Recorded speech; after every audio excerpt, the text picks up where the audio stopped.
most of you Christians believe that Jesus was God's only kid and the rest of us are bastards.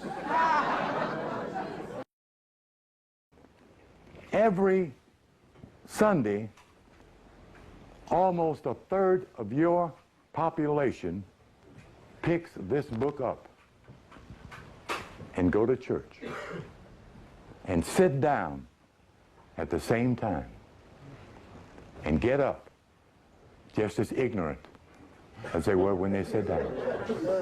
That's a phenomenon. That's a cultural human phenomenon. The phenomenon is that they don't have to. That the truth that they could receive has been handed to them with the cover closed. But there is only one difference between every man and Jesus. Only one. And again, it is in the area of that word consciousness. What makes Jesus Jesus? What makes Jesus the Son of God? The fact that Jesus was conscious of his divine one-ship sonship. John 10, 31, 36. Many of you already know about that. That's my major verse to quote concerning that idea of divinity. And here is important, because if you're going to re-educate your people, you can't take them away from the knowledge they already believe. It has to be somewhere within the grasp and connection with what they already know and believe and understand. Otherwise, you're going to alienate more than you're going to enlighten. And of course, sometimes there's some brothers out there, you want to alienate them. You want to shove them down in a damn hole and leave them when they start throwing ignorance at you. But in John 10, 31, 36, you have a key to work with. John 10, 31 to 36. Then the Jews took up stones again to stone him. Jesus answered them, "Many good works have I shewed you from my Father. For which of those works do you stone me?" The Jews answered him, saying, "For a good work we stone thee not, but for blasphemy, and because that thou, being a man, makest thyself God." Jesus answered them, "Is it not written in your law, I said, ye are gods?" First of all, you have to use your mind power to believe in yourself.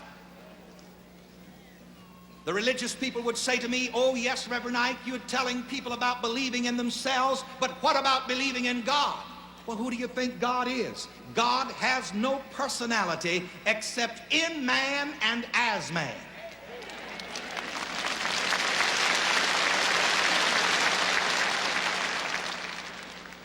And God is not a big man in the sky.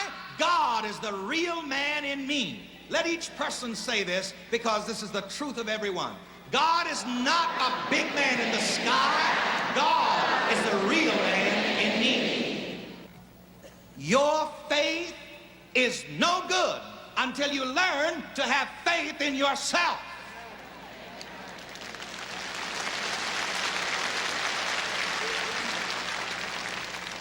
How in the world can you believe in somebody in the sky and you don't even believe in the somebody in you?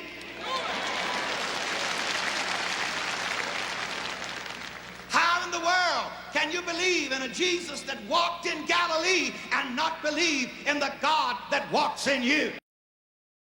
I don't care how much faith you may have in a God in the sky. Until you learn to have faith in the God in you, your faith is dead.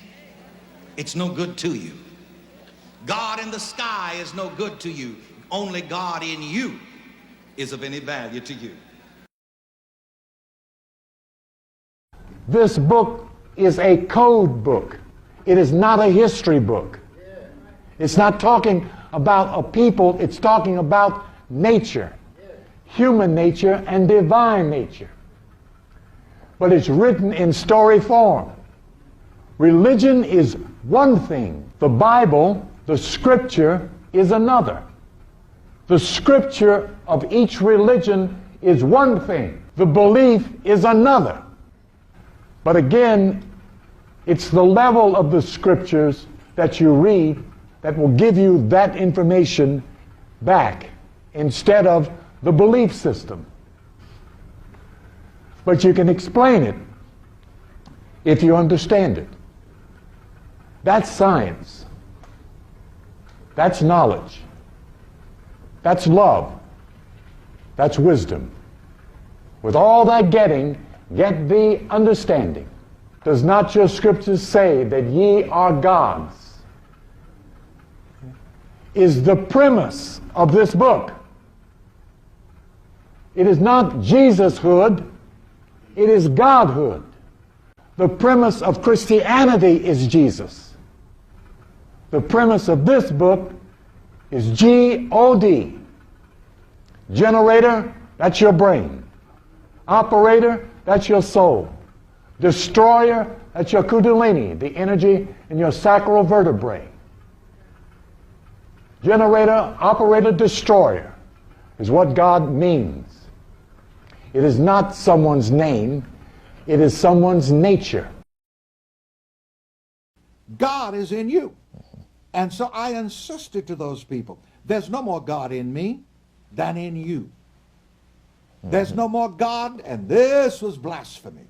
There's no more God in Jesus than there is in you. And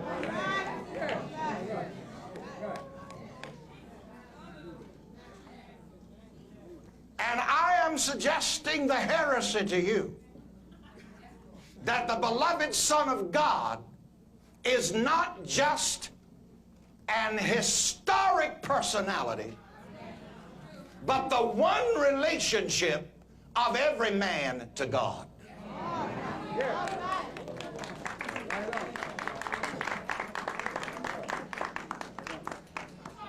I am Jesus. Heresy, not from the standpoint of Jesus. The disciples said, Lord, teach us to pray. And the very first word of the Lord's Prayer that Jesus taught them to pray was to say, what hour?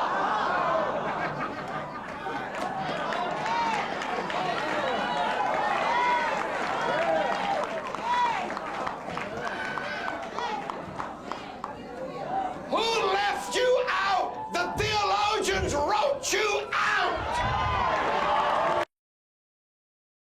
I'm God, you God.